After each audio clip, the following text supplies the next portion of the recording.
Good evening, everyone. Welcome to the December 22 edition of the Librarian Speaks. I am the designated extrovert of the Carter Johnson Library and Collection, and we are here with Mama Vi for this edition of the Librarian Speaks. Good evening, Mama. How are you doing? It has been a good day, a day of memories, and we will talk about that in a minute. We absolutely will. Today being World AIDS Day, the first of which was 1988. Of course, December 1st every year is World AIDS Day. And this is, according to Wikipedia, the 34th year for World AIDS Day. I have a little bit of history myself with World AIDS Day. Kind of proud of this. In 1994, we did empty chairs, empty tables. And if anybody has ever seen me in my original vest, the red ribbon pin on my vest is from this event in 94. So, good World AIDS Day to everyone. Mama wanted to talk a little bit and reminisce a little about it. I will go ahead, Mama. Quickly. There's Zowie. Do you graphic for me? Most of you know that Jill and I were kinklings in New York. And in June of 1981, I started getting calls from friends who were telling me that there was some sort of weird something or other running around the gay men's community in New York City. And a couple of good acquaintances of mine had died. Within a few months, they were calling that GRID, gay-related immune disease. And we could get a phone call that somebody was sick on Monday and had died by Friday. After about 8 or 9 years of this and losing so many members of the gay community, an organization of actors and dancers and Friends of Broadway formed an organization called Broadway Cares. It was to try and give a home and a voice to all of the separate movements that had been going on to try and figure out what was going on, to provide shelter to a lot of couples, to provide money for pets, money for funerals, and so on. And Broadway Cares tried to figure out how to raise not just money, but consciousness to help. And they came up with a plan. And the plan was to sell a ribbon that they were asking everyone to wear. And for those of us who are old enough to remember the Red Ribbon campaign, because as I think back now, 41 years is a longer time than a number of the people that are here sharing this story with me now have been alive. As I was digging through, I don't know, about 8 or 9 years ago, and I was telling some of the kinklings here in Evansville about the early days of AIDS, I went through some of my treasure boxes and I found my original Broadway Cares card, and it had my ribbon still on it. So Char convinced me to do not a photograph, but a decent scan of it so that it could be blown up. As a matter of fact, it serves as the backdrop for one of the library booths when we travel. But the first year that I put it up on my Facebook page, I was actually quite surprised at the number of private messages that I got from my next generation who just thought it was either another ribbon or had no idea what the red ribbon stood for at all. So every year on World AIDS Day, I post this, not just to remind people that we're not done yet. There is so much about AIDS that we are still learning, that the cure, the true cure, has not yet been found. But another reason for me is to celebrate the lives of the friends that I've lost, men and women, and to celebrate the lives of so many of my friends who are lucky enough to have acquired the right medications to bring their viral loads down to zero. But it is not just another day.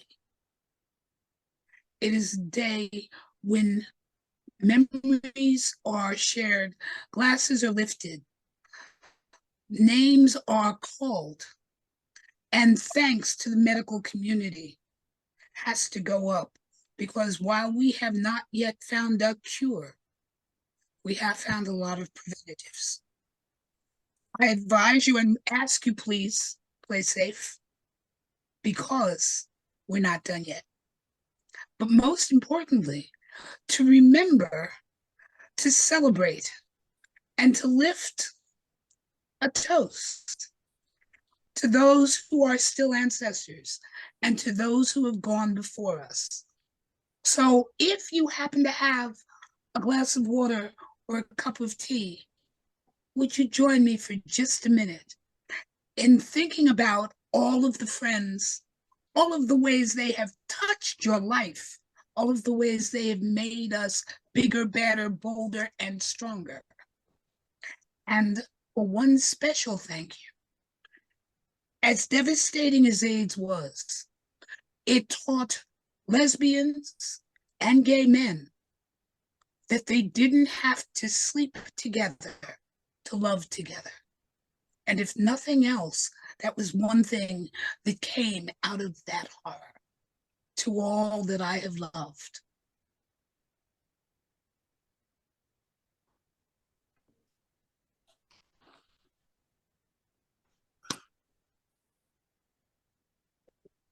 Thank you for joining me in that.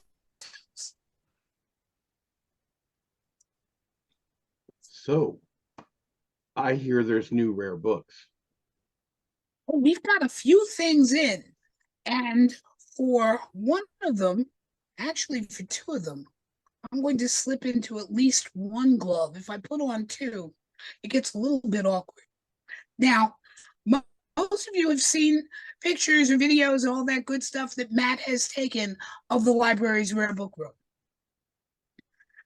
So much of the reason for that room is to preserve first editions and books that are either numbered or are so scarce that they deserve to be in the hands of this tribe and away from these, well, we're not going to get into that, of those who wish to burn them. So every once in a while, one of my book dealers calls me and says, Miss Johnson, I just put something up on eBay, and I go, oh, there goes the credit card. And they say, well, before anybody else bids, I wanted to know if you wanted it, because if so, I'll put it on a buy it now and take it down. Well, the dealer that called me said that he was putting up an 1855 edition of the Heptameron by Margaret, Queen of Navarre. Now, the Heptameron is the sister book to something called the Decameron. Both of them were kind of European versions of 1001 Nights. The only difference is Boccaccio, who wrote the Decameron, and Margaret of Navarre, who wrote the Heptameron, mostly because she never got to finish it. She died before she could. Were writing erotic tales. And the idea was to tell 10 tales a day amongst her friends and then write them down. So while they were considered scandalous for their era, Now they're just beautiful, well-written, and erotic. And this is in 1855 of a story that originally came out in, I think, 1780 or 90, something like that.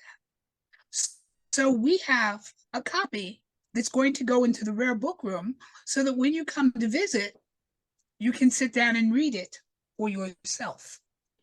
Mama, what does something like that go for? You don't have to be precise. Give me a ballpark. I Oh, threw the donation link up. I generally time that with expensive sounding things. well, that book and what's in here probably set me back a mortgage payment. Okay. Now, the second collection here uh, are the originals of an 1891 book that we have in the library. Backing this story up because you stuck with the storyteller, so there you go. Uh, the 1800s version of Ladies' Home Journal was called The English Woman's Domestic. Fabulous book slash magazine, depending on how wealthy you were, that had all sorts of things in it. The latest patterns for ball gowns, cross stitch, who was making the finest corsets, who was selling the most beautiful shoes, and so on. And it had a little column where women could start to write in. Well, for reasons that I have yet to find out, although I'm sure somebody knows the tale somewhere, a few men started to write to this magazine as well, discussing corsets, footwear, and the joys of either lacing their wives into their corsets or of helping their lovely ladies into their shoes. It got to the point where people were beginning to look forward to the stories that were in the effectively the letters to the editor column about these particular exploits that men were having with corsets, the fact that their lovely lady looked so nice that as a thank you, she might have picked up a birch or perhaps a gentle tap with the riding crop that was still in her boots, and so on. Now, somewhere along the line, 7 of those letters to the editor were taken by a man named Henry Thomas Buckle. And the stories were elaborated upon just a little. And if you can get a copy of the 1791, and we have one on the shelf in the rare book room, it has those 7 stories in it. The titles are hysterical. Lady Burchini's Dance. Remember, we're dealing with 150-year-old language here, which is a nice way of talking about the movement you're going to be making if someone's chasing you around with a birch rod. Or flogging to cure venereal disease. Or reading these ever so gently.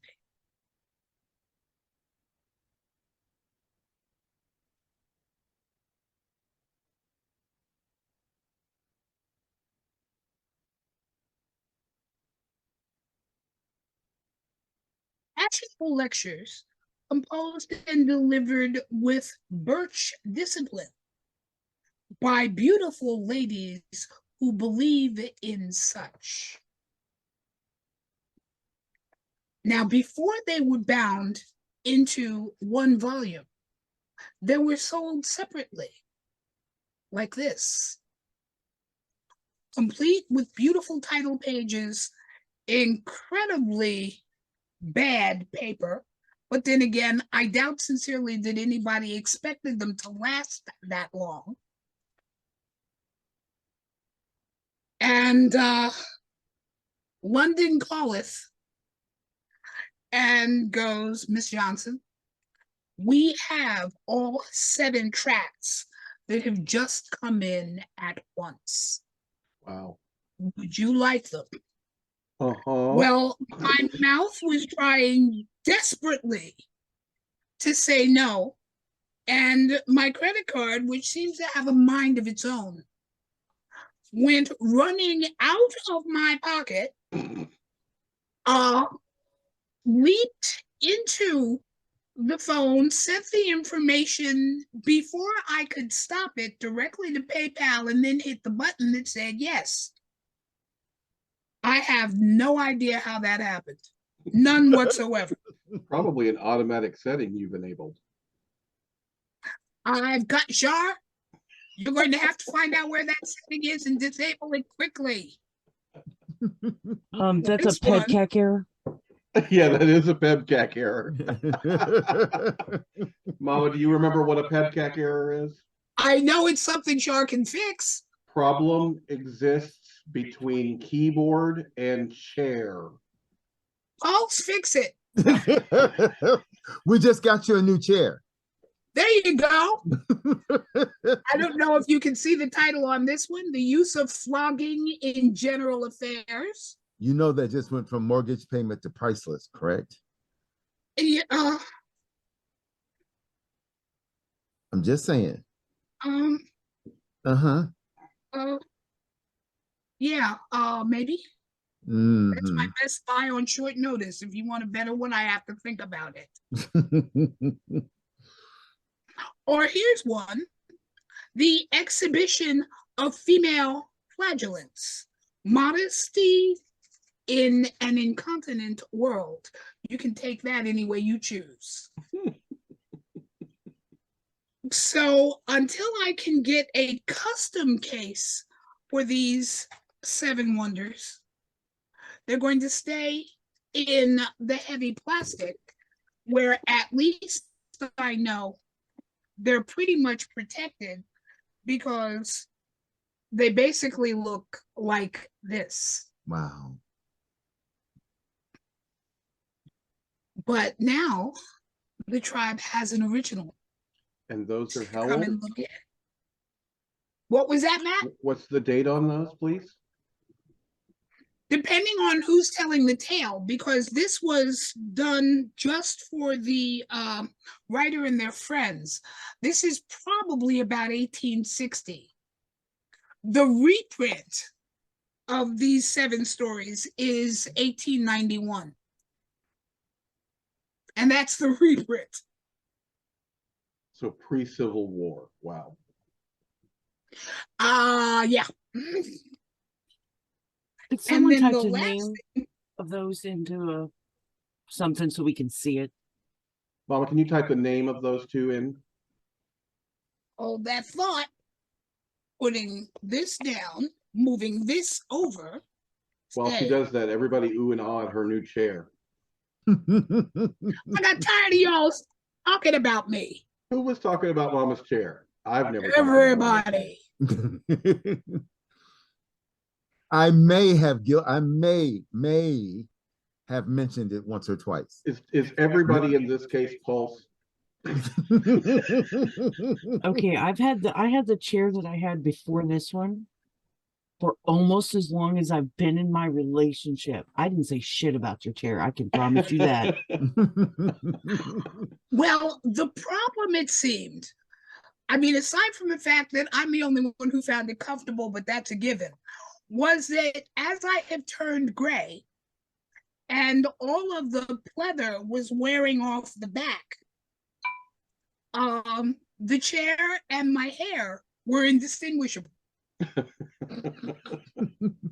Aside from, the little problem of everyone who, when all the kids come and they sit down at my chair at my desk to do something, I get the, oh God, this is uncomfortable, or how could you sit here, or Mom, my spine is going, or, my legs are going numb, or, until finally, for those of you who know Bunny and Thaddeus in Austin, Texas, they said, we're giving you a chair for Christmas. Go pick one out now. And I had said, to be quite honest, I have actually tried to find a chair off and on for about 3 years, as Mhm. Walls can tell you, because he got one of my rejects. I have probably put my old fat and wide ass into about 200 chairs over the last couple of years, trying to find out one that was comfortable, I'll give you that. including You did try. a $500 lazy boy that I sat down in and went, I could live with this, until I sat in it for 2 days and went, Pulses is going home with you. Until finally, one of the kids from Seattle said, you're going about this all wrong. Chair, butt, contact. That's about the best way I could think of it. They said, no, you're trying to find a desk chair. What you need to find is a gaming chair. They're meant to be sat in for much longer periods of time. I went, oh. Started looking up statistics. What chair is comfortable for old people? Didn't get much response. What chair is responsible for heavy people? Got a lot of recommendations. And then I finally said, okay, what chair is comfortable for older, wider gamers? They gave me a suggestion, wherever the logo is over here. And it arrived. I put it together. And it's pretty darn comfortable, I must say. And now you can see where my hair and the chair are different. And it's not made out of concrete on the bottom. Hey. This What one's you trying actually to say about my... But now, before we go on to the next subject, time for another story.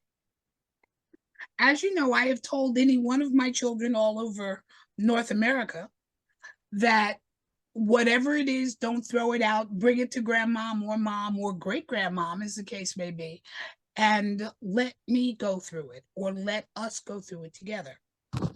Weeks ago, Val from Dallas, who is on the board of NLA Dallas, said, I've got a whole bunch of stuff in the back of my car and I'm on my way to you. Cool? We can work with this. I didn't realize what she meant when she said stuff in the back of the car. There were 6 boxes back there that contained all kinds of treasures.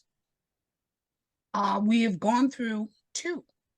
They contain programs from Dallas's signature event, Beyond Vanilla, T-shirts that belong to one of their members now deceased, and part of a collection of a newsletter that was popular in Dallas in the late 90s called Tribal News.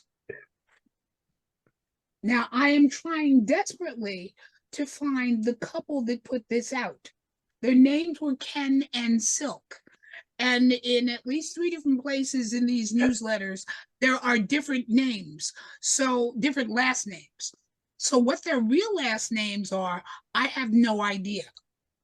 But the reason for showing you the classic example of a newsletter, so many communities in the very early stages of internet used to communicate not so much by email as they did still in print.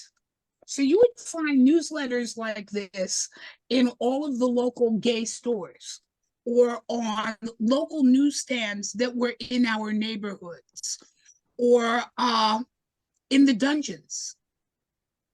And they were usually printed in runs of maybe 1,000. And they told about the goings on, first and foremost, in their local kink community. Then on to what was going on in the region around them. And then touching on some national events, as well as highlights from the local advertisers and the people that were contributing to this thing that we do. From stories about one of the locals might have gone to IML or Mid-Atlantic or IMSL and talking about that experience, or what local contests might be coming up, or who was doing what, as well as local fundraisers, local food drives, etc. Now, looking back on these 20 and 25 years later, for instance, in this one, there's a story here by Gwen Hardy. There's a story here by Hardy Haberman. There's an interview with a whipsman, a craftsman, by the name of Joe Wheeler, who I'm not sure if Joe is still braiding whips, but at the time was doing some of the most amazing and perfect whips of the era. He was right up there with David Morgan. And his whips, even to this day, are sought after. There's an article in this one about a contest that hasn't been done in years called Fantasy. And it is not just full of local history, it is full of the advertisers who supported us. Right. And the ability to take newsletters like this, and they were done in a lot of different cities. Atlanta had one. New Mexico had one. A fantastic newsletter was done in the Richmond area, and they did it for like 5 or 6 years. It lets you do what we used to do with the old print letter journals. Pick up something from a year and look at who was with us, who was doing what organizations were active, because all of that appeared in your local and regional newsletters. Mama, that's first one you've got there is volume 1. Is that correct? No, I wish it was. The one with the St. Andrews cross on the front? This one, well, it's volume 1, but it's number 4. Yeah, that would be the first year, the 4th issue. What does that have a date on the inside? 4th issue. This is 97.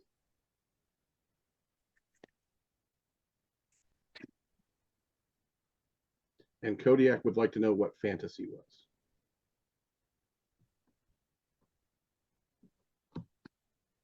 Sometimes they didn't put dates in them. Tess was bad about that too.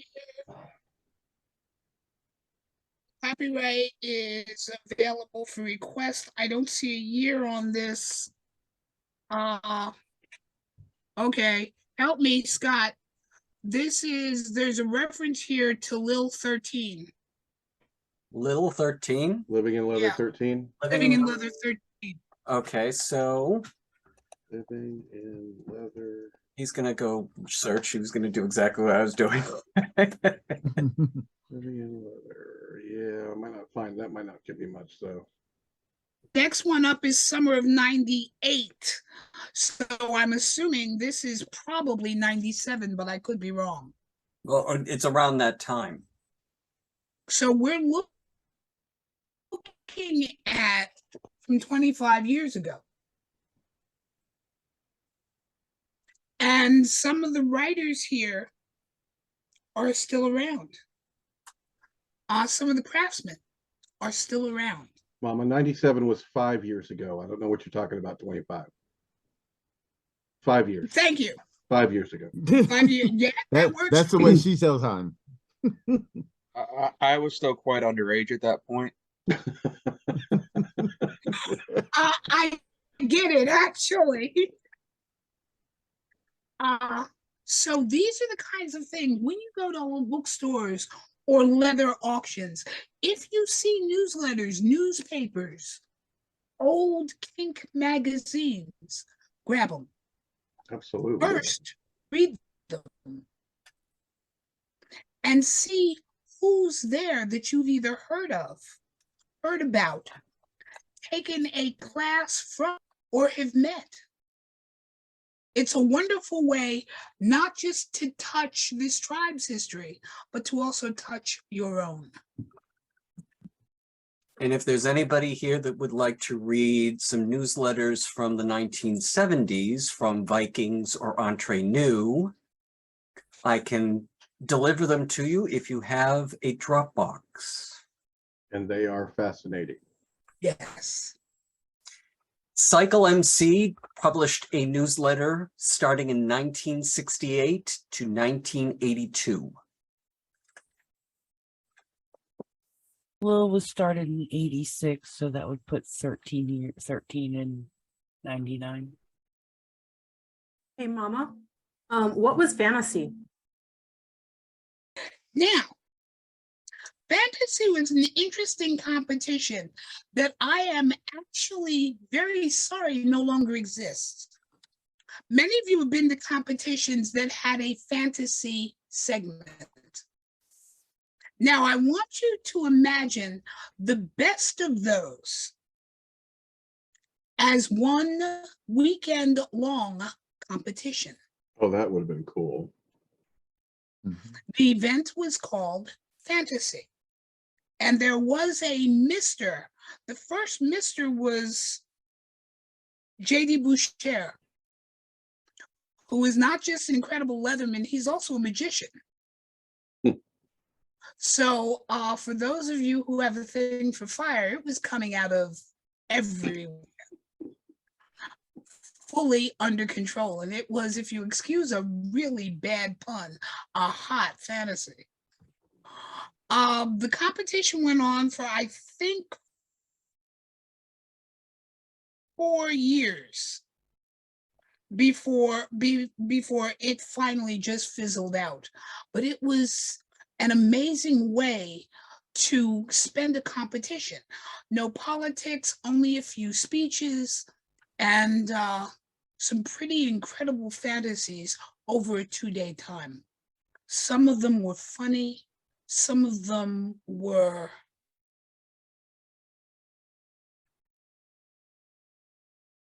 breathtaking in their beauty, some of them and yanking out from I think it was International Ms. Leather 8. She was before Jill. And there was, when she finished, there was dead silence. I can't even say knew what to do. The fantasy was about a friend of hers who was dying of AIDS. And it's funny that I would remember today of all days. And in her fantasy, she held him and loved him when his family came in and rejected him and walked away. And they talked, and she went back to his apartment. She goes off stage.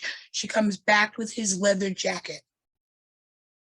She covers him with his own jacket, pulls the plug on the machine, and sat next to him with his hand in hers while he dies.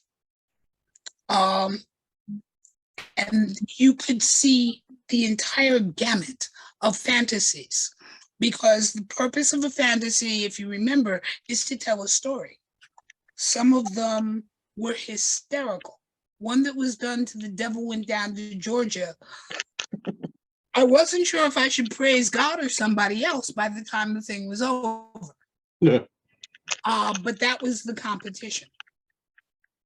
Averaged 14 or 15 fantasies over a 2-day period before the winner was decided. Wow.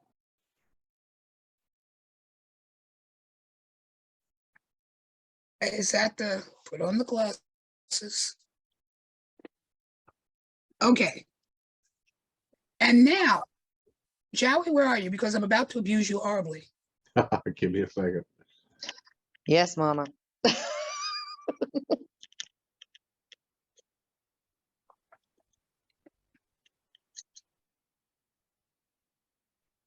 There you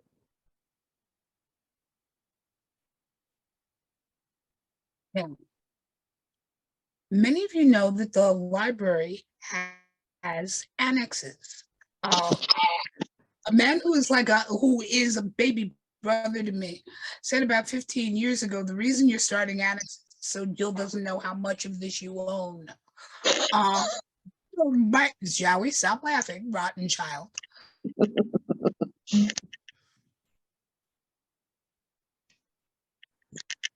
There might be a modest, and the oldest of them is Atlanta.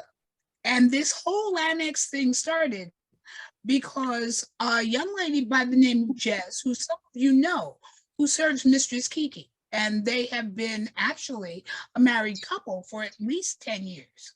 We were doing Leather History Conference #2, and we had a full library down there. And Jess is just packing up boxes indiscriminately, because when the library travels, it unfolds from boxes and goes back into those same boxes in a very particular order. And she's just picking up books and putting them in a cardboard box. We do not use cardboard boxes. And then she looks at me, smiles, and walked out of the room with the box. And then came back in about 5 minutes later with another empty box, and she's going through and she's picking up books and a few magazines. And finally, now I am an indulgent parent, I admit, but I went,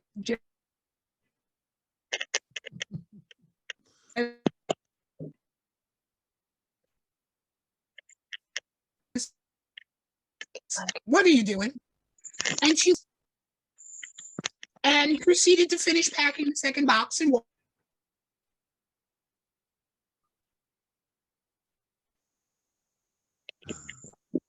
now I'm kind of standing stunned, and I Robbie, who is now helping her pack the third box. And I'm going, wait, whoa, let's talk about this. And Robbie is looking and packing the box for her and going, carry this one, Mom, your children need this. Well, ultimately, 4 boxes went to Jez and Kiki's car, and I'm going, did you even what you took? So over the course of a couple of days, we had laughed about it. You know, we got the library packed up, brought the baby back home, put the baby back in its cradle. And we laughed about it. Well, I want to do this and this, and I want to set up a little display for the Men of Onyx in Atlanta and take some stuff to the Eagle and blah, blah, blah. Okay, she had me. But about a week later, I got a call from Rick Newton Treadway, also known as Hooker. Now, for those of you who don't know him, Rick is a force of nature. He is an elemental spirit like rain, wind, and fire.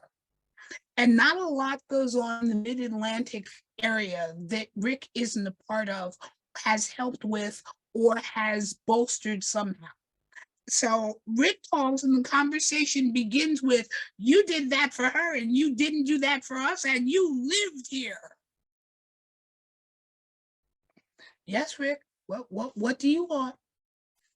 Well, if you're going to give them an annex, we might as well get one too, don't you think? Gulp. There is no way to say no to Rick. I would survive a hurricane naked, standing on a boardwalk, easier than saying no to Rick Newton Treadway. So the next thing I know, 2/3 of a van full of stuff is on its way to Baltimore. #2. The next year at the Master Slave Conference in DC, Raven and a number of other Texans representing the Texas Conference of Clubs went, Mom, if you're giving out books as big as our state is, don't you think we ought to get one of those libraries? After all, you lived in Oklahoma. Oh, I can see this getting out of hand. Well, 8 American annexes later, 2 foreign annexes later, because there's a small Carter Johnson in Singapore, there's one in Costa Rica, and 1 specialty annex later, run by the 2 people who are running this Zoom, by the way. We have managed to encourage a lot of different regions to learn about, share, and embrace who they are.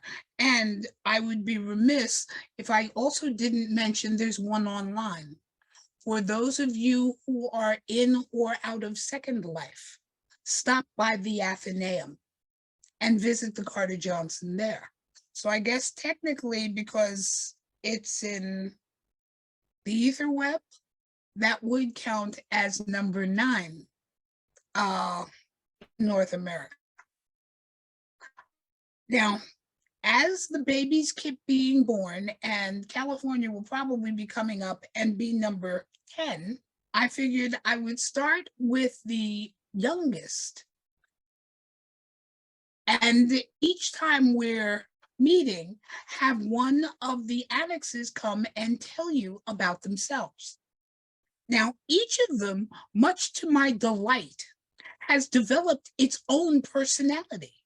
The one in the Pacific Northwest, while they have everything an annex has, books, magazines, art, newspapers, newsletters, etc., their specialty is actually graphic novels. Boston does its showings completely differently, because the man who runs there is a gourmet chef. So they have authors come in after being too stuffed to move from some of Stephen's incredible cooking. They open up an area. They have dedicated a room in their home to the library. They literally open the doors so that people can read, enjoy, and listen to one of the many authors who are in the Boston area. But our babies, Crossroads Annex, in the Denver, Colorado Springs area. I'm highlighting this time not only because it's the youngest, but because many of us are very aware of what happened just a little over a week ago in Colorado Springs. We lost a lot of extended family members because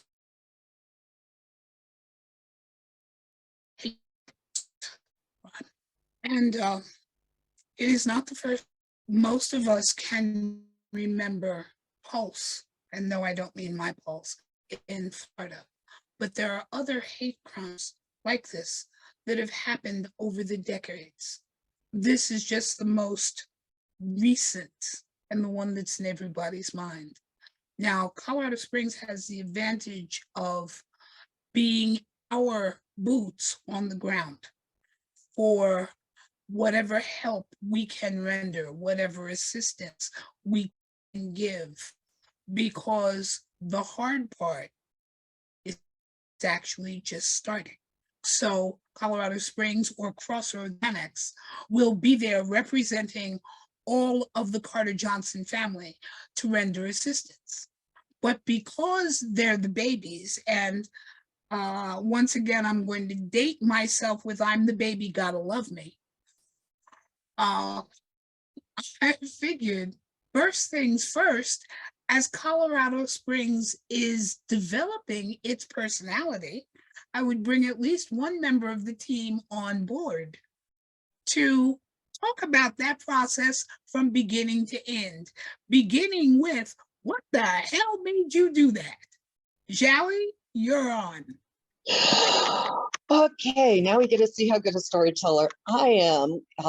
I will assure you I am not Mama Vi, but hopefully I'll be able to keep you entertained with some history as well.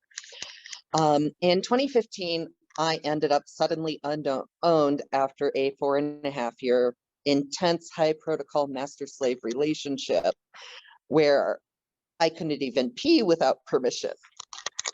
And I was stumbling around like recently released slaves do, trying to figure out what the hell to do with myself. And a couple masters from my community cornered me and said, "Hey, we were talking about you." And I panicked because whenever masters start talking about slaves, that's never a good sign. You know, you can compete for regional boot black without having to win the state one first. And I went, crap. So with 2 months notice, I applied to compete for Southwest Boot Black in January 2016. I had never heard of the Carter Johnson. I have never experienced a Carter Johnson until I get there Thursday and they're already setting up a room and they're like, yeah, and it's a library, so you should come in and check us out later. Well, about 2 hours later, I was still in there from the you should check us out later.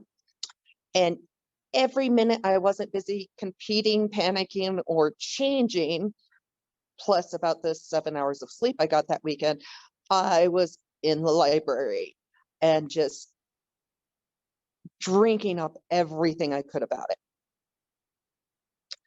Well, a little later that year, I believe it was May, it might have been March. No, it was April that year, sorry. I was operations for Colorado Leatherfest. And that year at Colorado Leatherfest, a new organization had been founded. It's Reclaiming Our Leather History. If you're not familiar with that, that is another story.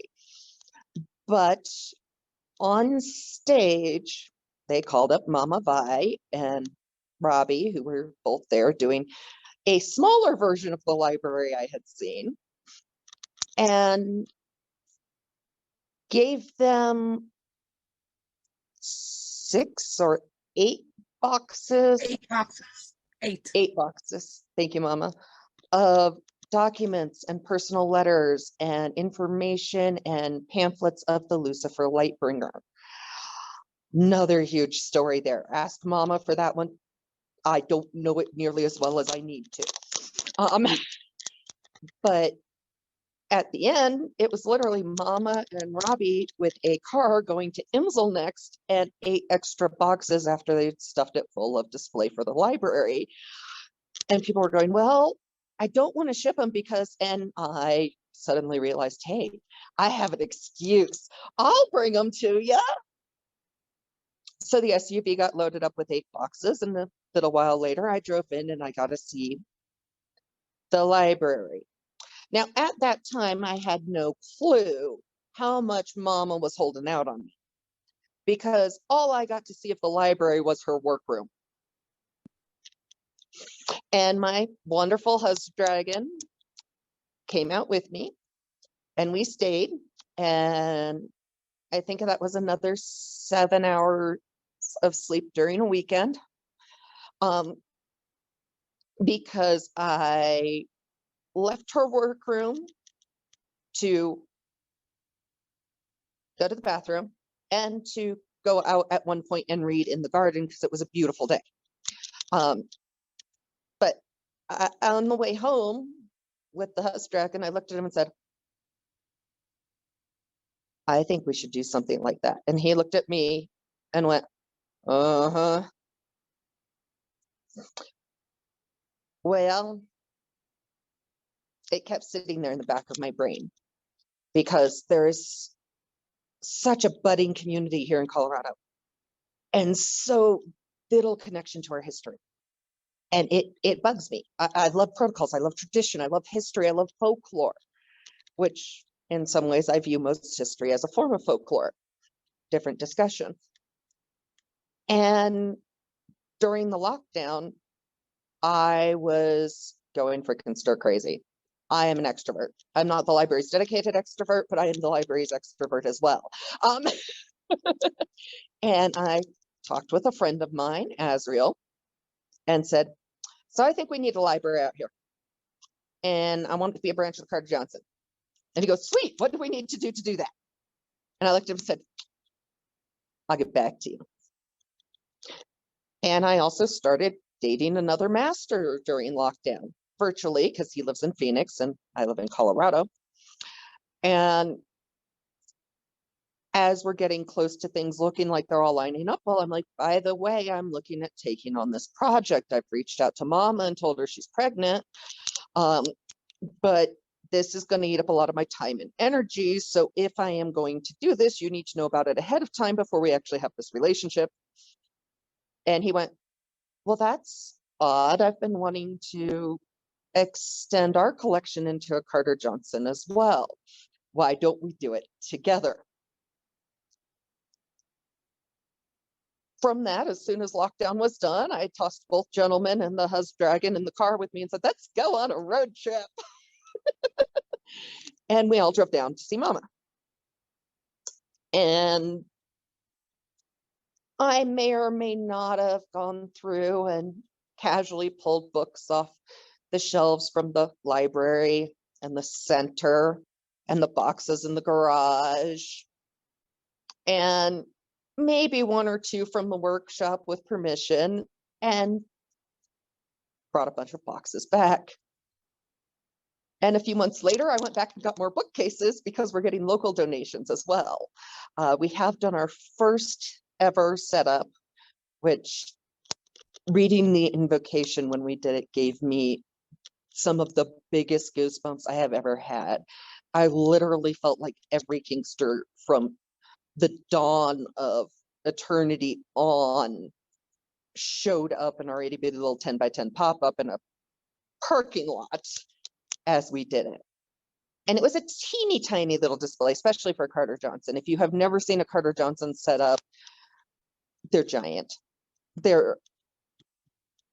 I'm pretty sure that the library at Alexandria wishes it had the same energy that Carter Johnson's do. And I had a little display on bootblacks and a few of our different books out and some of our magazines, and my laptop connected to the VHS player, because one of the things we're getting to do is convert a bunch of vintage erotica. I have to say erotica because that gets us grants, porns doesn't. I'm learning.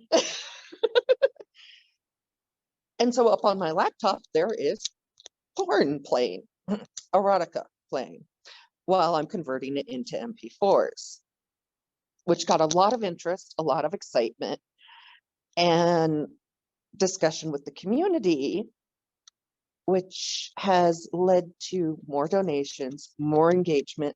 I have somebody who said that they have a data entry fetish who is coming over tomorrow so that you can actually get part of that list of everything I took from you, Mama. Then bring them with you when you come back. I will endeavor to do so. We'll see if they can get the time off, because yeah, I really think this person is like the unicorn for all libraries. We've gotten I'm pretty sure chained in a basement is a legitimate excuse for missing work, etc. Well, I could move my library to the basement. Currently, it takes up 90% of our office, which was the master bedroom of the house, and about 50% of the dining room. And that's not counting the collections we haven't picked up yet from people, which I've been told includes an entire run of the Drummer magazines that someone's willing to donate to us. And also 3,000 books that Azrael has managed to get somebody to agree to give us. I almost cried and then didn't, because it guarantees I'll never run out of books to read and history to learn this way. I almost cried because I hadn't done any data entry on the books we have already. And we recently added to our collection from the Arizona portion of the Crossroads. Let me pull up the exact names of what all we got here. Some photography books by Michael Strokes. And this guy, he had really, really good taste in naked men and semi-naked men. It includes Divine Eros, Deconstructed, Sinner or Saint, which the cover of it has a man in a Hawkman mask chained up to the wall. It's yummy. And the Male Nude Underground, My Naked Soldier, and one that was simply called Too Hot and has a red band around the entire cover, because it was not okay to let the cover art be seen due to its explicit nature, as you find as you reach into it. So very much looking forward to running my hands all over those the next time I run down to see Sir. And we are continuing to grow, continuing to look at places to pop up at. We have talked with a group in New Mexico that want us to come out in their spring event. Evidently, it'll be March or April. They're still working on getting me the date. But it has been amazing. And our community response, even just from that one little pop up and then following it up with a day of classes at the library, come check us out. It has been amazing to see how well connected it is. A friend of mine actually ended up hitting her master and scolding him. Well, I just looked at him with very, very sad face because she knew I was starting the library and they had done art, a beautiful art piece. We're talking a 6 foot by 4 foot art piece. For the first time, Pueblo Pride had a leather contingent. And when they moved, she had told him to keep it because it needed to come to me for the library. And he trashed it instead. So I've got a couple photos of it. But I did tell him if I didn't think she was doing an acceptable job beating you up, I would too. The library's rules are never again the landfill, never again the flames, sir. And he turned white. So I know he will never burn more of our art or trash more of our art. Instead, he'll give it to me. Yeah, it broke my heart when he told me that. And it really forced how important our mission is to me. I don't know if Azrael is actually on here at all to share his version of what happened. Nope, doesn't look like it. I know Master wasn't available, but it has become a legitimate answer within our MS dynamic of Master, I'm working on the library. Can you get your own insert task he just asked me to do here? Because he has decided that it is that high a priority for his slave as well as him. So in some ways, I'm owned just as much by the library as I am by my owner, which makes for an interesting MS dynamic. I'll assure you of Yeah, that. it's kind of funny how that happens. Yay for shared passions. I joked with him it was the first sign we had of actual will alignment before we were even connected. Heavenly bodies and gravity wells. Yeah, Mama talks about Hooker being a force of nature. She is too. To the point where my wonderful husband dragon, who I had let know, by the way, you're on staff now, it's my project or my Sherpa. And he's like, I moved stuff for you. I am not part of the library. At this last visit to Mama's, she gently and politely corrected him on it. And in the process, ended up when he said, I'm not staff, she looked at me and said, didn't you tell him? I'm like, yes, but he didn't believe me. Well, he now actually admits that he is part of the library staff and that Sherpa is an actual position. And I am very grateful for that because I am a spoonie. There is a limited amount of box moving I can do myself. So thank God for strong dragons that are willing to do that. He's actually sitting right here pretending not to be involved.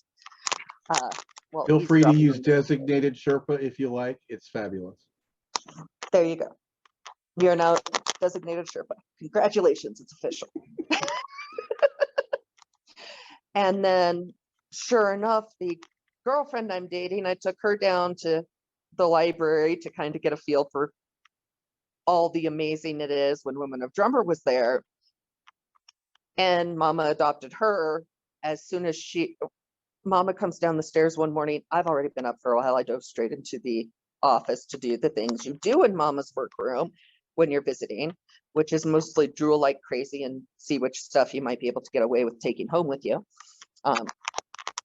And Mama comes downstairs and the girlfriend makes her a cappuccino and hands it to her as soon as her butt hits the seat that has been replaced on her computer chair. At which point, Mama adopted my girlfriend and said that she is now the library's barista. So I'm beginning to realize I need to get a bigger poly family just so that mama can adopt them all. So I have an official staff for my library. But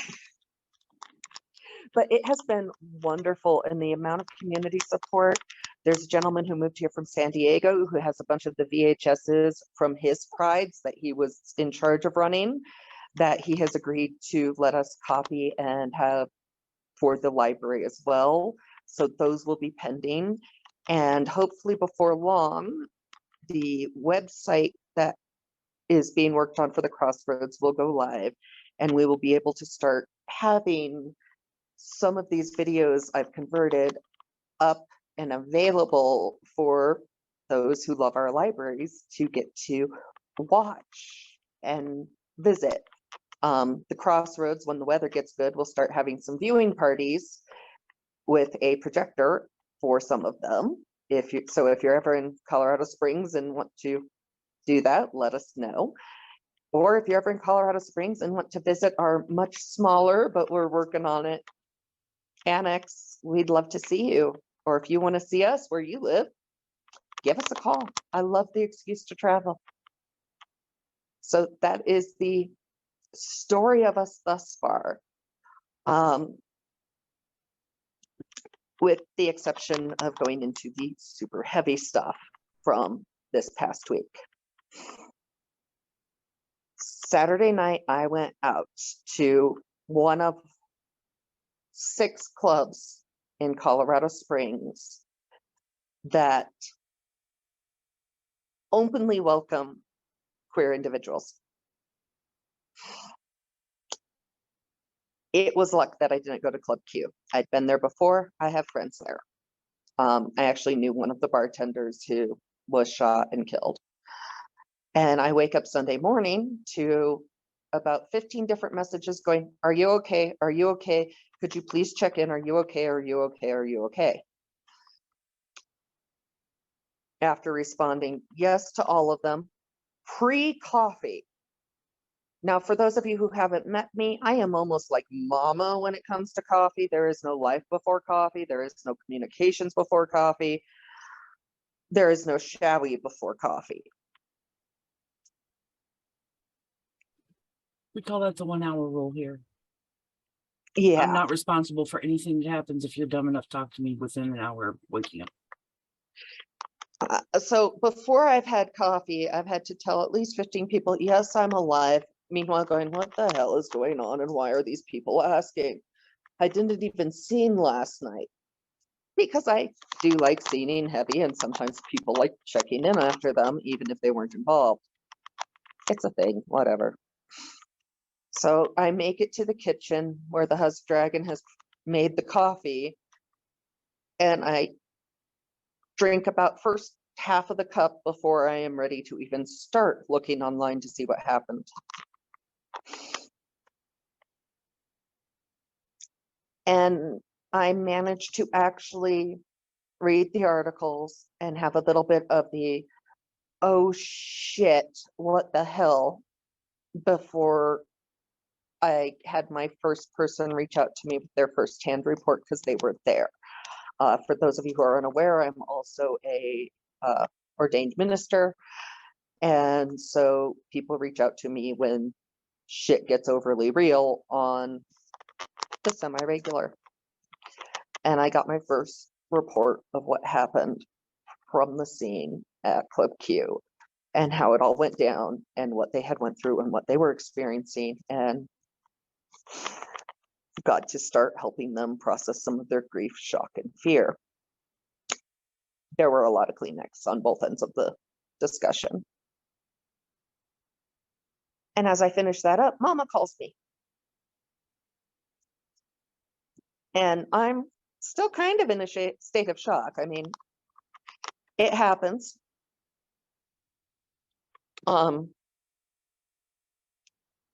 It happened with Pulse, and it happened with this before I even knew that one of my friends had died. And she tells me, okay, you're there. What happened? How can we help? Where do we help? You're going to be our point of contact. So figure out how we can help best and what we can do and where we can send money, et cetera, et cetera. And I was extremely grateful for that because, to be quite honest, I was so overwhelmed with what the fuck can I do? How can I help? Who can I help? What can I do? And feeling helpless, that her call telling me, you're our boots on the ground, figure out what we're doing, help give me direction and ground me, whether she intended that to be the thing or not. From there, I have been posting under the live she did in the Carter Johnson Facebook group on organizations and groups that are helping.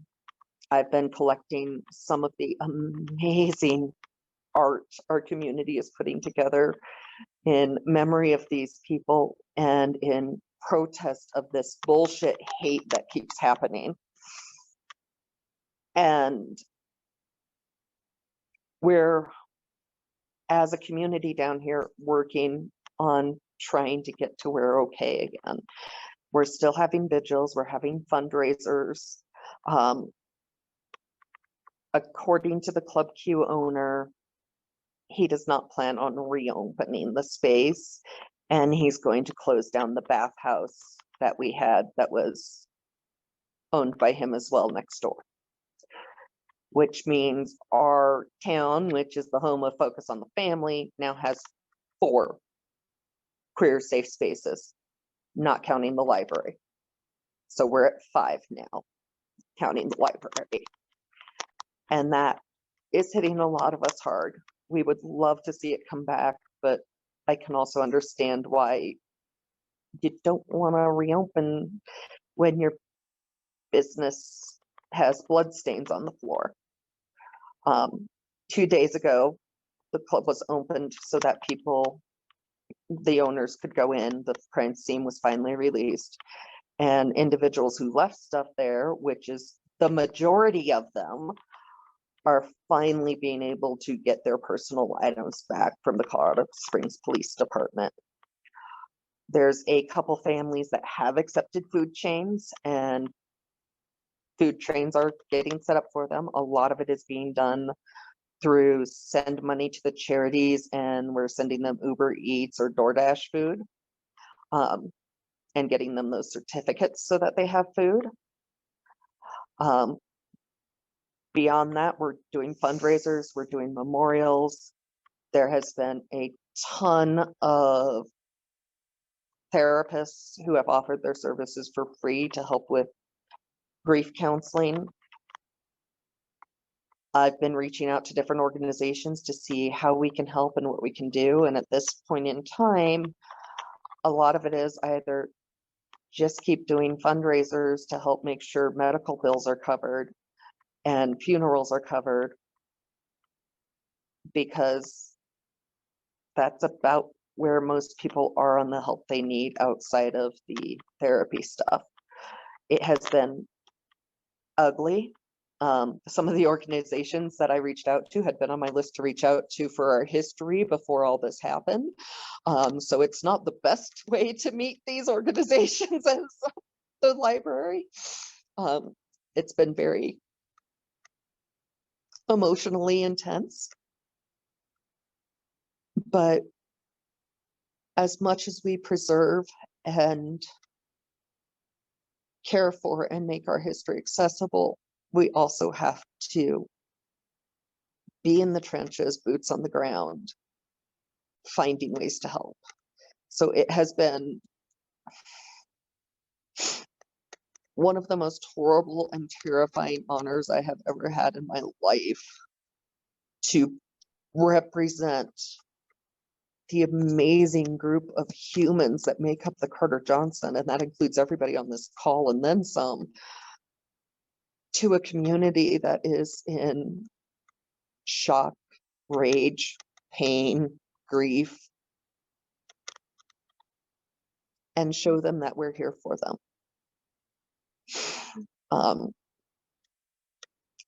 The reason I have my wonderful Elton John look here is actually because the stress of all this has let me have a couple extra migraines this month. Go figure. And yeah, I've got one today. As a matter of fact, I almost missed this call until Mama sent me the message going, where are you, sweetie? And I went, oh crap, it is that time. I'm sorry, I was hiding because it's migraine.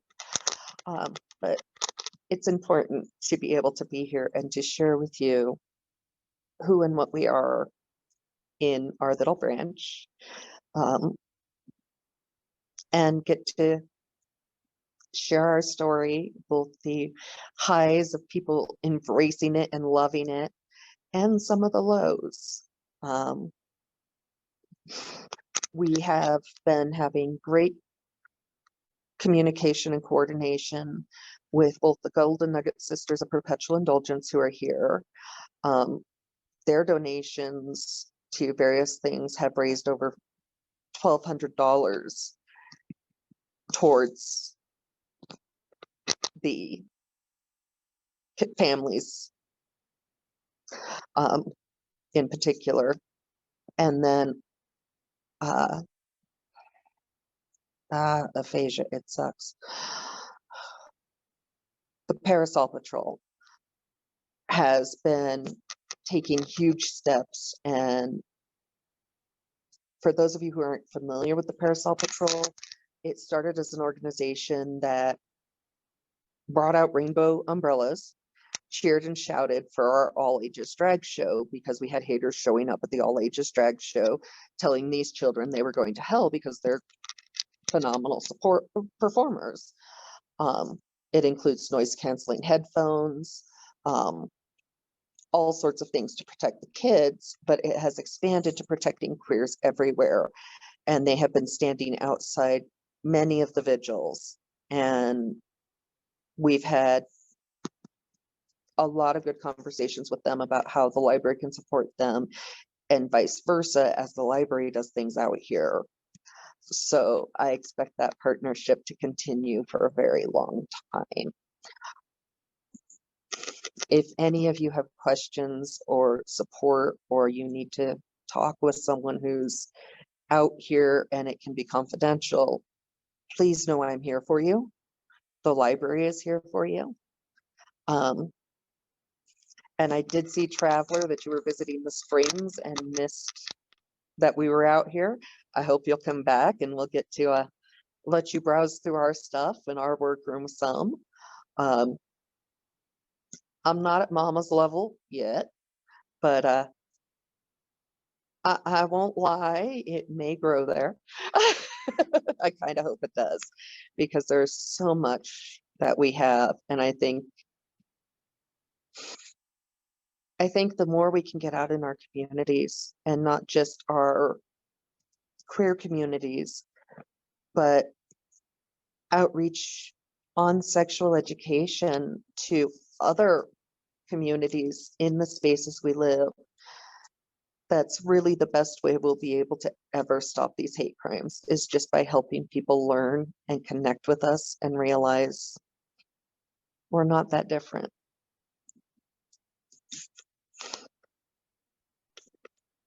Two rooms, two houses. It's all relative. Well, we've only been alive for a year over here, so Right. give us another 20, we'll catch up. There you go.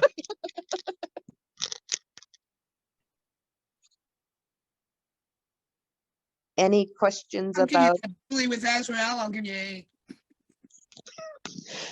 Yeah, Azrael is trying to get us there much faster than 20 years.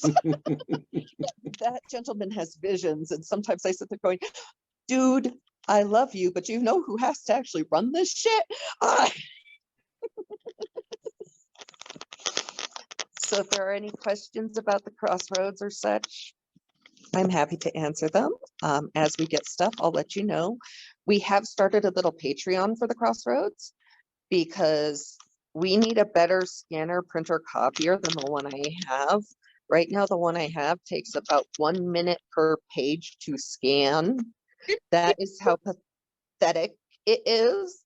Need a Caesar. No, I didn't get one of yours, Mama. You were out when I got there.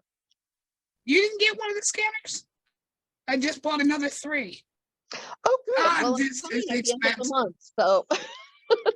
We will discuss setting up a general Patreon for the library and all the annex. I think we do one overall with 7 different options. I can go here, here, and here. Amelia's going to kill me for that sentence. Well, what I've been Good thing doing with it is doing early access to patrons, so they all get it about 3 days before it goes live on YouTube on our opening videos and our stories that we share. So if people want to see them early, you can. Otherwise, we are sharing them to the library Facebook page as they go public on the YouTube channel I've been doing. I probably need to get them shared over to the main library YouTube channel too.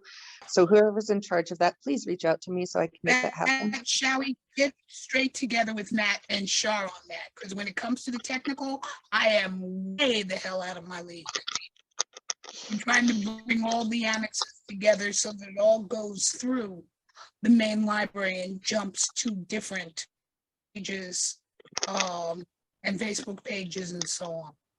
Perfect. I will work with the two of them then. I have Azrael and the Husdragon as my tech support because yeah, the who's what's it, the thingamabob. Just give me a place where I can upload this and that's my level of tech right there. I Well, can what are you upload things. ranting about? We'll get that And figured out. Remember, when you publish to Facebook, you're giving Facebook the copyright. So linking it on Facebook is one thing, publishing it on Facebook is another. Yeah, it's been links. I have not. There you go. Yeah, I don't trust Facebook. exactly. Blue I Moon here put a real lot quick. of shit on it, but I don't trust it. Hi, Blue Moon here real quick with Kodiak. I did have a question. When you said that you were digitizing the erotica from VHS, Yes. were you putting that on a general space where anyone who wants to be an annex and or just, you know, likes erotica in general can access that, or? That is the goal. Perfect. That is Thank the you. goal. In theory, we have a Dropbox with a big bottom. It's a thing because I could make the Library of Congress probably run to their money. And between the videos that are part of the library anyway, which Paul should understand because he digitized or digitized, I'm not sure what the right term is, about 100 of them. And then there's probably about 800 still sitting in the library. It looks like Crossroads is going to be our video specialist, but ultimately getting those online so that they can be accessed by our patrons, by the libraries, so that each annex, very much like our artwork and our dissertations, can download what they need. And if I'm going to attempt to do this tech incant, hopefully it will mean something to you, the important people. The Husdragon says that if we use AWS thingies, it can all be done online and will only get charged when it gets downloaded. And so we won't have to pay as much as having it available in a Dropbox or something. And he would be happy to work with people on making this happen. But I don't know what an AWS is. If you do, and I can connect you with him and y'all can figure out how the what's it goes with the thingamabob, as Mama says. Guys, I'm about to destroy your worlds. I'm sorry. What you're talking about is pirating, and you're talking about it in the name of the library, and that's not going to go well with the lawyer. There Some- are ways for libraries to have copies of things and still share them with their patrons. I Not know in other open libraries access. do it. We're Not in trying open to- access. It has to be in a checkout system. That's specialty software. So as long as And you that have is that, one of the things that Azrael is working on building for me. awesome. Yes. I just wanted to I was jump in aware there of that, because and I the have lawyer will been come doing get to all of get us, guys. Fancy I've Hook met her lawyer. once, and she will come get us. We run Yeah. a lot by a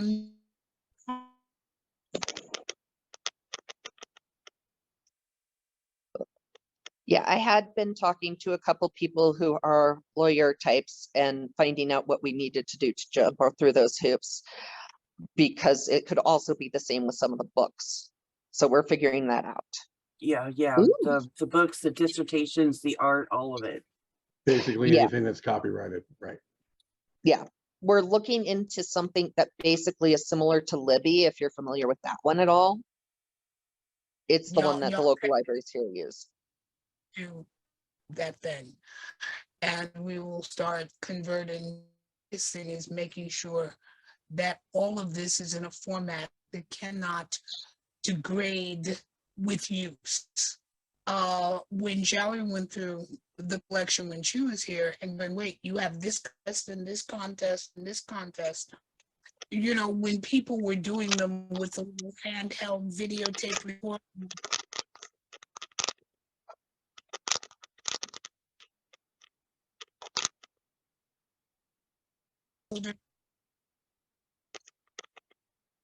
and the quality. So get to some kind that is viewable. Like when dealing with producer of IMSL, yeah, that IMSL had been taken, and we had a couple of videotapes going back to '96.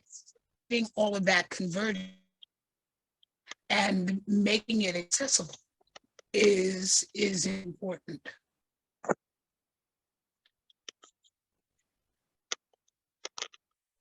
Fantastic. Did anybody else? There were questions. I know. Yeah. Zoe, is that cover you? Are you good?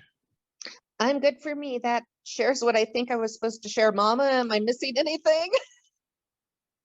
Nope, not at all. In that case, I am going to say thank you all, and thank you, Mama, for letting I'm the baby, gotta love me.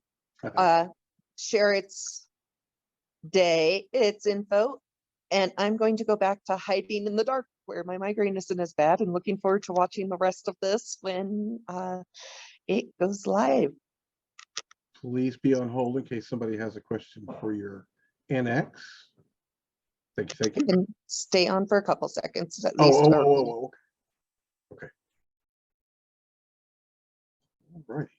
Oh, did I remove the wrong one?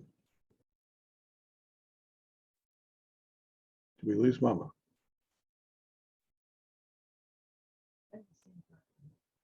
Woo, hold on. Did everybody else freeze or is it me? You've been kind of rough most of the evening. The joys of going from 300 to 500 speed. It isn't. Maybe rough is how she likes it. I know I saw a question about the newspaper. Yes. Let me say hi. I see Stop Oki talking. popped in. I want to say hi to Oki. Yes, there was a question about Lucifer the Librarian. As in, what was it? Somebody was like, By way of referencing this, have any of you been following the states as they have voted on abortion? The state that surprised everybody was Kansas. As conservative and red as Kansas is, Kansas was very much pro-women's rights, and it shocked the crap out of everyone. And I was asked why it didn't surprise me, and I said, are any of you feel familiar with the Kansas anarchists movement? And of course, I got nothing, and I said, if you were, you would understand why Kansas voted the way it did. Backing up to the 1850s to 60s, a whole bunch of folks in Kansas basically told them, get out of my bedroom, get out of my crotch. In pretty much no uncertain terms. And there were a lot of newspapers that talked about this particular spirit of anarchy. The one that lasted the longest was a newspaper called Lucifer the Light Bearer. It was published by a man named, and then ultimately his daughter Lillian and her husband E.C. Walker. The first time I saw one was at a little estate sale, and I held up this newspaper because all I saw was the header. The thing was folded in half, and I saw the name, and somebody's tweaking the Christian right, and then opened it up, started to glance through it, knew I had to paid the young man $10 for it and took it home.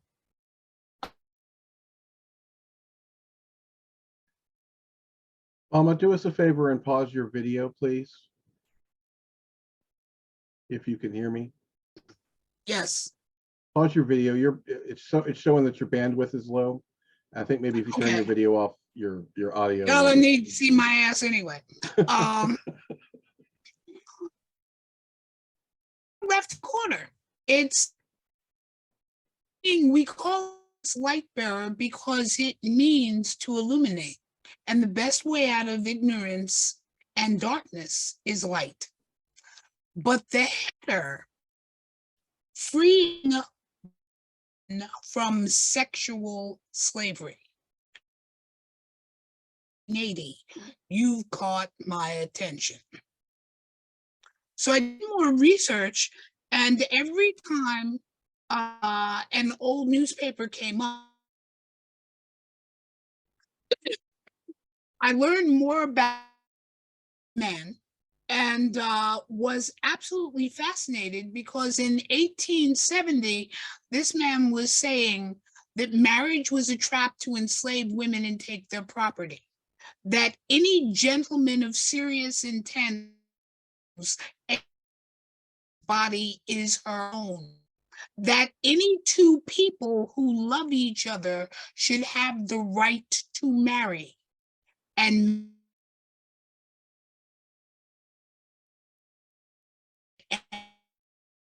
the state. He also had some very interesting attitudes about abolition. He said the labor of a man's hands belongs to him and him alone. Attention. So I collected the newspapers as best I could. And people would go, well, what has that got to do with the library? And I said, you need to remember that kink has to be put into the era where it occurred. And for the 1800s, these ideas were radical and as twisted as an old goat hair. So the newspapers kept coming. I had about 20 of them laminated so that scholars could read them. I got my ass reamed for that by an archivist, but I said the newspaper does if it can't be handled, because this was pretty frail newsprint. Now, all that is the lead up to the story that Jowie told you, or started to tell you, were presented to me at Colorado. Everybody knows that, me and eBay are on a first name basis. And a lot of things come across eBay. And quite often, something will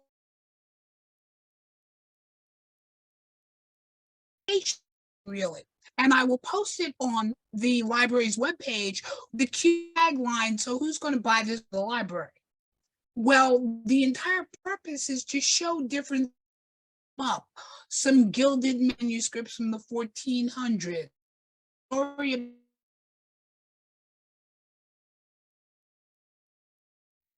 mobile library that he could ride like a bull up into the ants to bring children and so on. Well, one of the things that came up was some guy that did, storage wars kinds of things. And he put for sale 8 boxes, material that theoretically belonged to Moses Harmon. Now, Harmon publishing this newspaper, the post immediately intrigued me, and I put it up on the library page. So, who's going to buy this for the library? Now, my intent was to get people to study more about Moses Harmon. What came back was, Mama, we will. When I got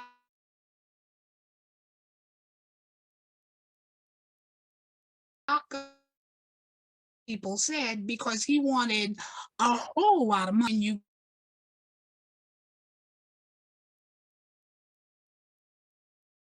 what was in the boxes. Negotiations took place. I have no idea what they settled for.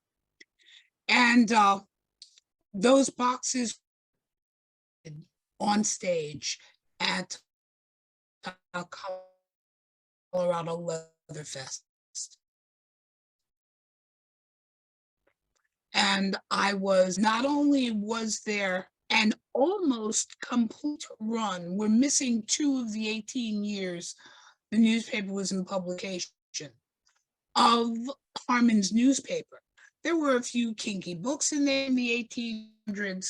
There are a lot of family letters which we are still going through and learning more about the family, about the life of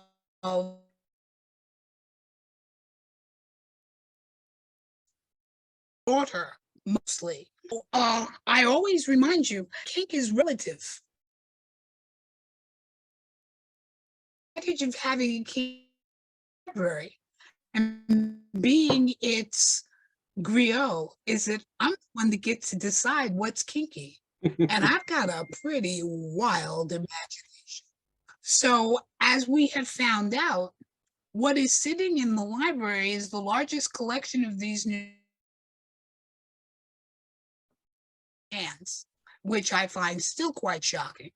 And as we are going through the letters, we have been contacted by a number of scholars who all are interested in doing work on Lillian Harmon, because she founded something called the Legitimation League, which was to gain rights for bastard children, especially in Europe, because while Europe children born out of wedlock, that child could inherit nothing. Because of Lillian Harmon's work, a lot of those laws changed. She also believed that, like her father, the state should not be involved in my marriage, and she and her husband were willing to sit in jail for that. The case is famous because they were married of God. So that is an incredibly long story telling you about Lucifer the Light Bearer and the Kansas anarchist movement.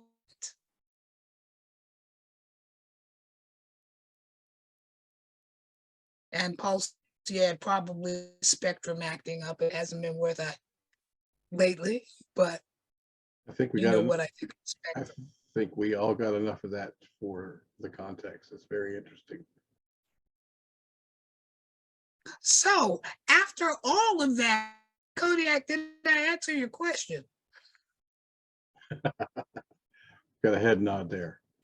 Yes, you did. I had to find the mute button really quick. Thank you, by the way.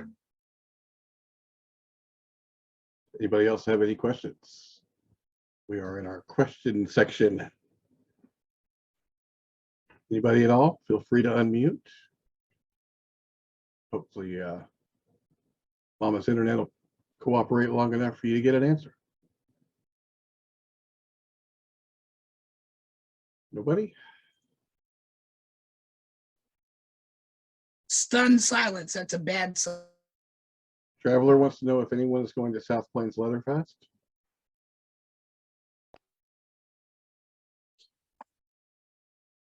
Mama, I believe you had some questions you wanted to throw out. They're far more statements than questions. First would be, as each develops its own personality, are there any specific things that you'd like to see in the annexes? And what are you guys reading? Remember, if you're reading it, I want it. Why? Because I'm greedy. Let's see, Scott has a what he's reading there. Let's see here. That's an old story, Scott. You know that crap. He hadn't read it before. Oh, good I God. would like to check out that you got your copies. Yes, and 4 of them are on their way to Mir. hopefully to then come back to you. We'll figure the rest of that out. Cool. Again, anyone that doesn't have a copy, here is the link. Did everybody who ordered a book get their book? If you ordered a book, raise your hand. Master Credit got his. I know there's been, what, 52 or so? Yep. Over 50 Any- folks have it. Any word on the audio version? No. Not yet. Be some Oh. reading. Dude, in November and December, I almost ceased to exist. So I got nothing for you on that. It's holidays. How that goes. Has anyone read Please Scream Quietly? I have that. It was a book.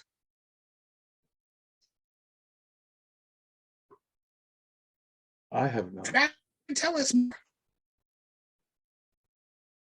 So I haven't actually read this, but I did buy it. It came out this summer. It's by Julie Fennell. I think on FET she's like Slut PhD or IP Cookie Monster or something.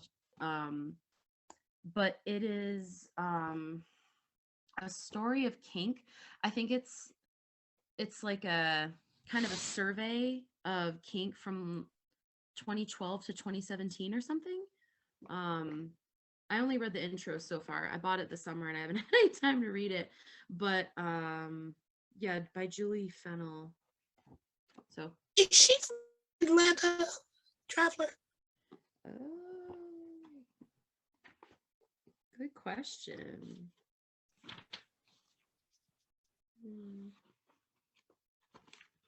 I guess no one's read it then. Not looking that way. Okay. Well, then maybe this would be a new one for everybody. Yeah. But she did surveys on FET. It looks like from like 2013 to 2017. And this is basically like a paper. She actually works at a university. So like she does actually have a PhD. So the Slut PhD name is not ironic.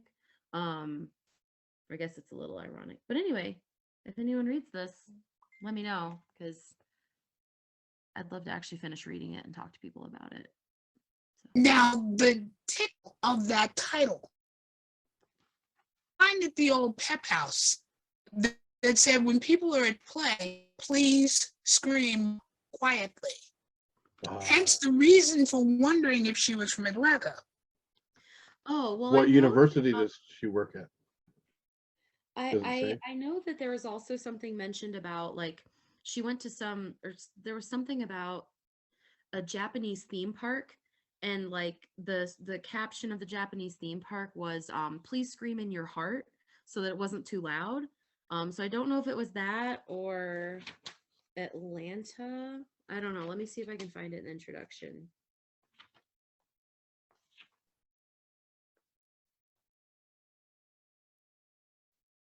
Sounds like a fairly recent book and subject matter, Mama. So It was only published this year. It came out like this June or July or August. I pre-ordered it on Amazon. Yeah, and then the dates that you said were recent as well.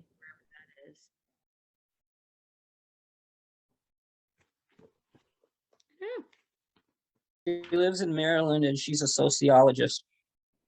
There you go. That's her discipline. Thank you. How to read this book for sociologists, for mental health professionals, for the privately kinky, for interested vanillas, for my fellow kinksters. Yeah. Cool. Thanks, Traveler.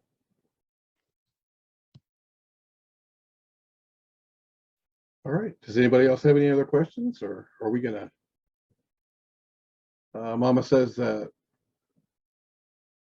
library has a copy of Love and Dirt. EMR, would you like to discuss? Feel free to unmute. Oh, well, that particular book, it's something that anybody I mentor, that I try to get them to read, because as much as we like to think that we have done it all, this particular couple, even though they are from...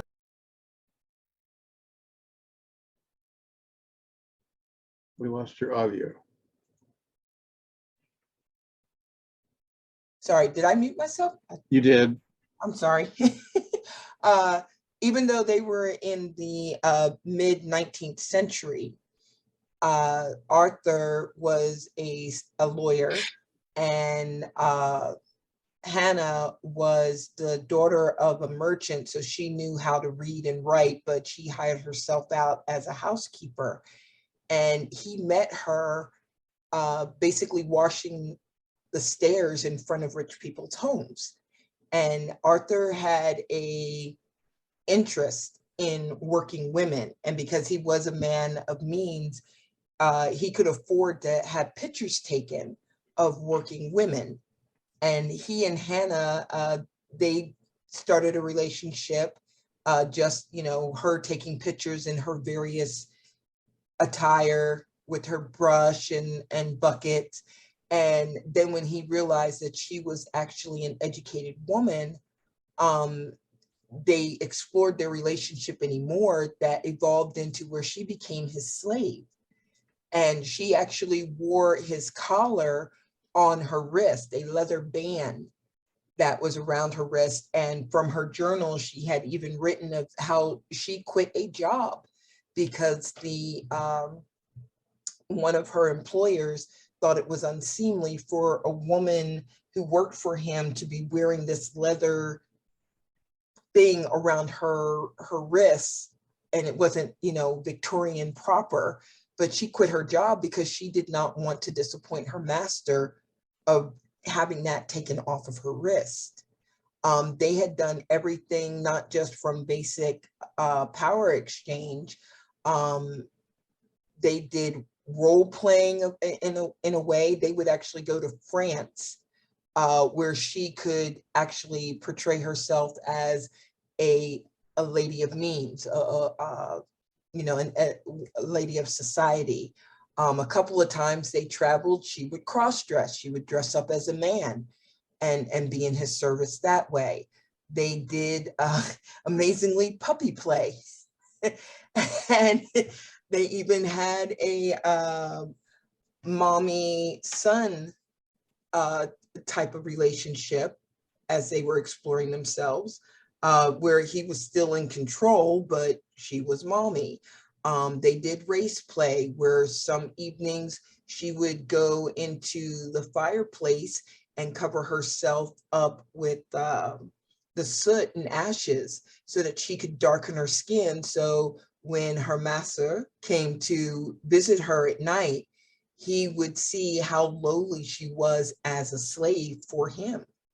It's amazing to read of how much of what we do today was done in the 1850s by this particular couple.